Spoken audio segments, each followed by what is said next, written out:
As for the United States, a study this month from the nonprofit Guttmacher Institute shows the abortion rate has dropped to its lowest point in 40 years.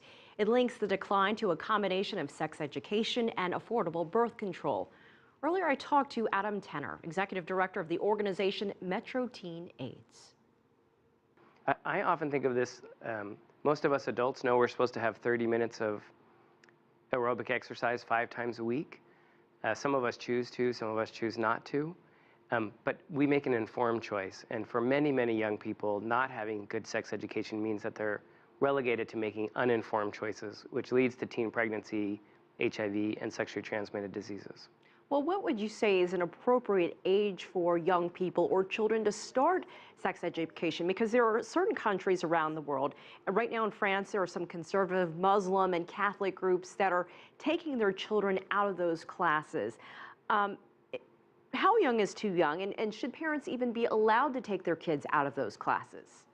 Well, I think when it comes to the right age-appropriate sex education, there are lots of ways to start, even in kindergarten. In the U.S., we often start with a good touch, bad touch conversation so that kids understand how to protect their bodies, how to understand how to maneuver in the world. The best research shows that when about 10% of young people become sexually active, that's a really good time to start comprehensive sex education in a school.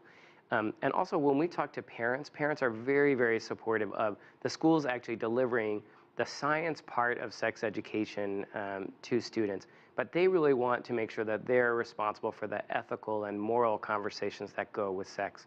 So we don't support people taking their kids out of those classes.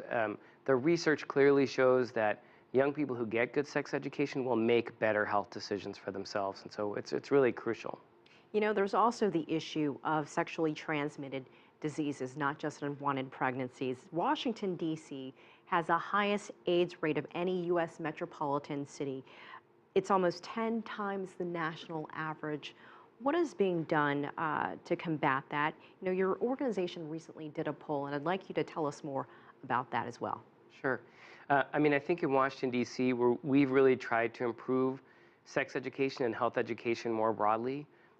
Many people know Washington, D.C. is a struggling school district, and I think there's lots of community support for trying to improve it, and that includes improving health education. We are a fundamentally unhealthy city. But we've seen a really good progress in people understanding that giving kids the information that they need is going to help them make better decisions. I think in terms of overall rates in Washington, D.C., it's something that people don't like to talk about, it being the nation's capital. But it's the rates of chlamydia, gonorrhea, teen pregnancy, HIV are extremely alarming. Are they going down or are they going up? Because it seems like for years they've been high. All those numbers have been high. Our rates are still very high, but we have seen some stabilizing of those rates. HIV rates seem to be stabilizing, but we also have seen that there's a much higher increase of uptake of condom use as we've made condoms much more available. We've seen HIV testing increase, in part because we've made HIV testing more available. So we do have to partner with the government along with the community to get the word out there and to make sure that everybody understands the health behaviors that they need to do to keep themselves safe. All right, Adam Tenner, executive director of Metro TeenAIDS, thank you so much for your time. Thank you so much.